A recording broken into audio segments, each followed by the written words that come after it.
I'm doing this video to point out that a small portion of the coal camp of Sugar Creek actually survived. Well, it's part of Mount Hope now, but, well, I'm not sure how many these houses are. I think that's a coal camp house, and these three on the end of the coal camp houses.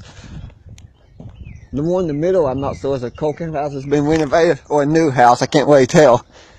But most of the houses in here is not the original from back in the late 1800s when the coal camp came in.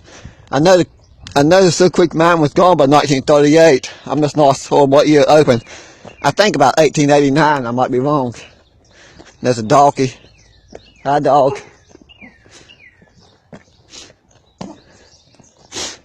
Yep. But here's the steps as part of Sugar Creek. Old staircase. People probably don't use them much anymore. There's a squirrel up there.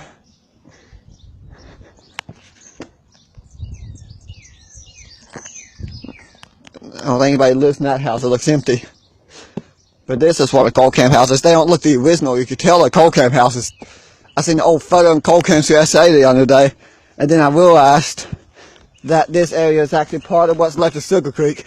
And most of my life I thought there wasn't anything left of Sugar Creek. I thought all the houses were torn down and demolished. And then most of them were when they built the apartments, low-income apartments at Staying Terrace. There goes the squirrel up the tree. Well, he's way up there now.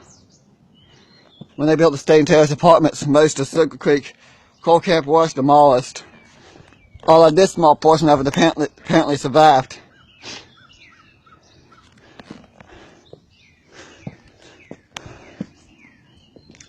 Which is pretty cool.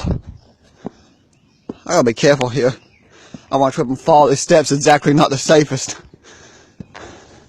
I don't think people use this anymore. I think there's another coal camp house here at one time. Gone before my time. I was up here yesterday mowing grass. I think that might have been a coal camp house too. I'm not completely sure.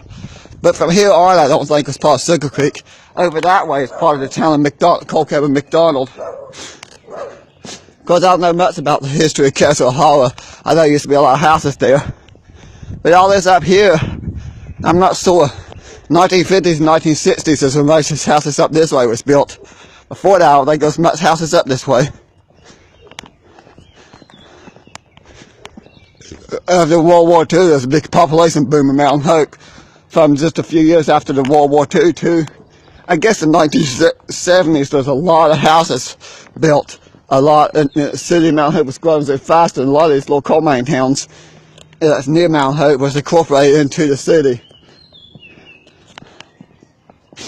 And then, in my lifetime, some of these people was right when the mines started dying out all over the place. I guess people started moving away.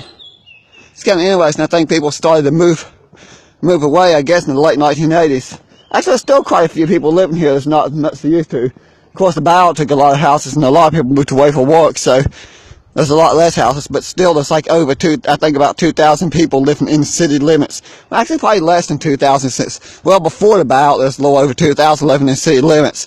In Mount Hope, I think it's less than 2,000 since the buyout. Of course, that's not counting the people that live in kill site and places like that that never became part of Mount Hope. I suppose I never cultivated Tokyo Hollow in the Mount Hope. Although I think the city of Mount Hope, once you pass the high school, you leave city limits, which is now the Hope and Heritage Center. I think that's what it's called. But I'm going to end the video here. That's a brand new pole. I must have just put that in.